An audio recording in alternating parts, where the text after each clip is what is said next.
so far, if you've followed the string of videos, we've specifically looked at neural networks where we don't have forks. Basically, we don't have some parameter or some input serving as the input to more than one node in the computational graph. So what happens if you have these forks in your computational graph? How do you deal with that? And if you've solved that, then you can define the most general form of the backpropagation algorithm. So if you go back to my previous video on backpropagation, you would actually see that in the title I said, here we're dealing with networks without forks. And what that meant was that every variable in my computational graph serves as the input to only a single operation, right? To a single node in the computational graph. We don't have cases where a variable serves as the input to more than one node or more than one computation in the graph.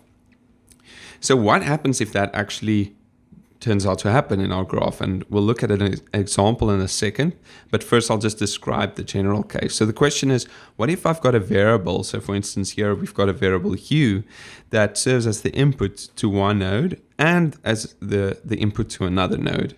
So this node outputs A and this node outputs Z, and maybe then the rest of the graph, it continues, some stuff happens, and then at some point we have some intermediate outputs going into a node, and that kicks out J, our loss function.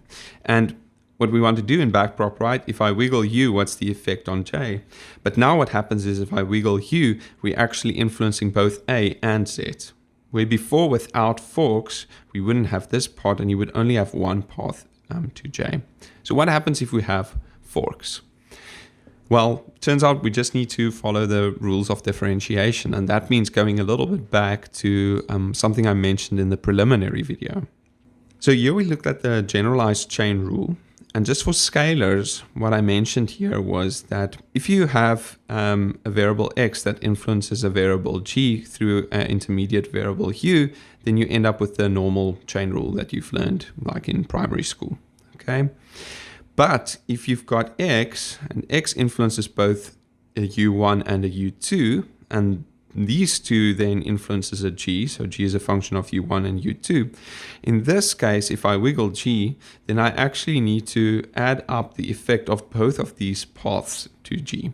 Now, this isn't a computational graph, right? These are just variables, and it's just like a variable influence diagram. But the same principle holds when we have forks in neural networks. So it's actually quite simple, right? Here we've got a variable u that influences j, but there's two paths going on here. And this means that if we then have our error signal for u, in this case, which remember this is just the influence on my loss function if I wiggle u, then I don't have just one term, but I will have two terms. The one is my influence on the loss through Z, and the other term is the influence of the loss on J through A. So we end up having to just accumulate these little terms. So we have dz, du, so this is the bottom part's influence, times dj, dz. And if these things are all vectors, like we have here, then as a reminder, remember the order matters here. You can't just flip these two around. Plus, and then we're going to add up the influence from this top path, okay? And this follows directly from the definition of the generalized chain rule that we've seen before. Is this problematic? No, because I probably already know this term. What's that term? Well, that's just dz. Okay. I also know this term. What's that term? Well, that's just dA. So I know those terms already, and I can then use them when I get to this kind of these two operations. I can use those terms because I've calculated them in my backpropagation procedure. Okay, so this example here, what I did was I looked at this specifically for vectors, which actually happens quite often, but using our like general notation that we defined in the previous video, we can actually write this out in a kind of a general form. And in this case, so if we have a delta of u, and U can now be anything, a matrix, a vector, or a tensor, then we can write that as prod of dz du, and z can also now be something very general with delta z, plus the prod of dA du with delta A. Okay, so that's a general, it's saying exactly the same thing. We've got this generalized chain rule, and this is also just the generalized chain rule, but now I've just written out in a form where we can think of Z and U as a scalar, a vector, a matrix, or even a tensor. And it's all captured here. Okay, so the important thing is just if you have a fork, then you need to make sure that you add up all the different derivatives of the different paths. And now it maybe becomes clear why I spoke of this thing as, sometimes I called it the error signal. And that makes sense, right? It basically says if I wiggle U, what is the effect on my loss function J? But I also sometimes just called it the accumulator. Okay, and the accumulator, I'm not sure that's spelled correctly, but anyway. And the reason for this is, why did I call it the accumulator sometimes? Because we're actually accumulating the effects from the different paths where you are involved.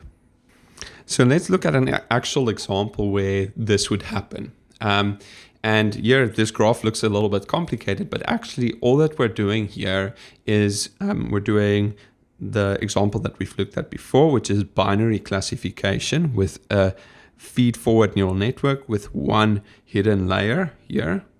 Okay, but what we've added here is a little block that does L2 regularization. So just on this one weight vector, right, at the output, we add L2 regularization. If you don't know what that is, please go and watch the regularization videos. So the loss function here in this case looks exactly like we had before for binary classification. So what we would have is minus, okay, yn, the true label, and then log y hat n, our prediction for this current input, plus 1 minus yn, again the true label, times the log of 1 minus y hat n, our prediction according to the model. Okay, but what we do now is we add a little extra term here which penalizes large weights in this last output layer.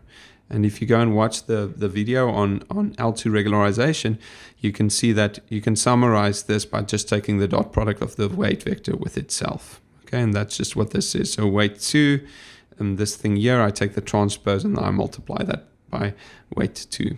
Okay, and I weigh this with a little lambda term.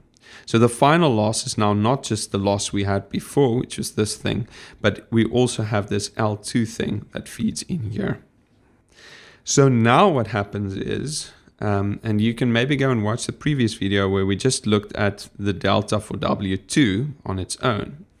But what will happen now is, let's just write this out. So now we want at some point through backprop, we follow the same equations that we had before.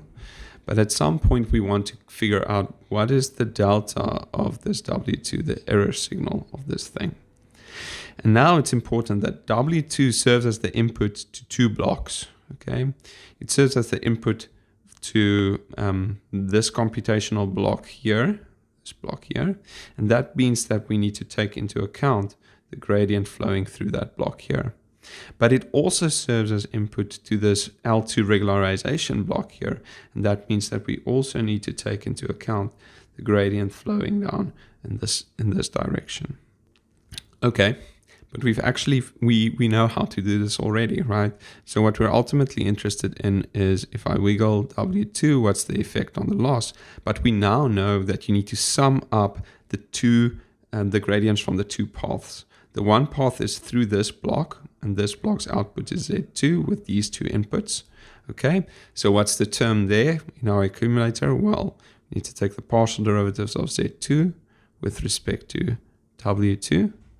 Okay, and then we multiply that with delta of Z2, which we probably know from before because we would have backpropped here already. I'll say something about that in a second. And then the other thing that we need to do is we then also need to add a delta, and let's just call the output of this block R here. So we need to calculate delta R with respect to W2, and then we have a delta of R that we need to multiply with this, just the chain rule, the generalized chain rule. And you can go and watch the previous video where one of the previous videos where we actually spoke about how to get this term, and it turns out that this is just A1. You can look that up on Wikipedia as well.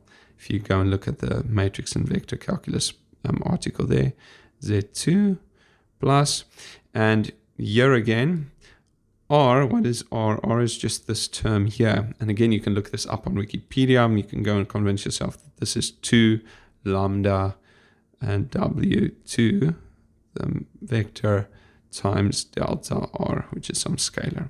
Okay, and this is then the error term or the accumulator for W2.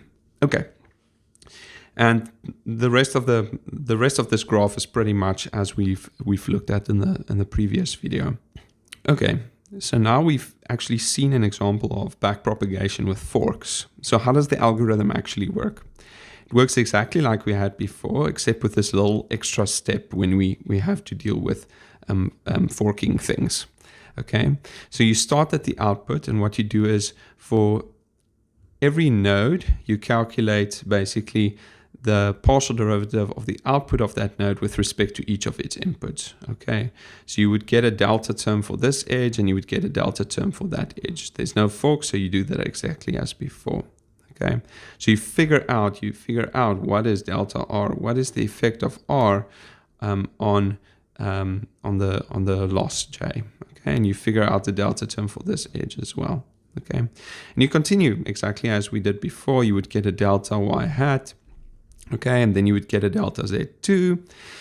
And now the important thing is, if I want to get W2, I need to have all the deltas. I need to have all the deltas for the computational blocks that it serves as the input to. So before I calculate W2, or before I go on with my life with W2, I need to know what WZ2 is, delta Z2 is, because this is the output for one of the blocks that I serve as an input to. And I need to know what delta R is, because this is another output for a block that I serve as an input to. And if I know all the deltas for the blocks that I am serving as an input to, then I can actually complete my computation for my gradient. So the point here is that I can only know that delta W2 is finalized once all the other deltas that it depends on is final. Okay. Now, in other cases, and this doesn't happen here, W2 might be again used later on in the graph, right? So at some other point in the graph, again, this doesn't happen here, you might need the error signal, the accumulator for W2 again, okay? And if that happens, you just need to make sure that this accumulator is final, that it's been updated with all the relevant terms before you use it in some downstream operation.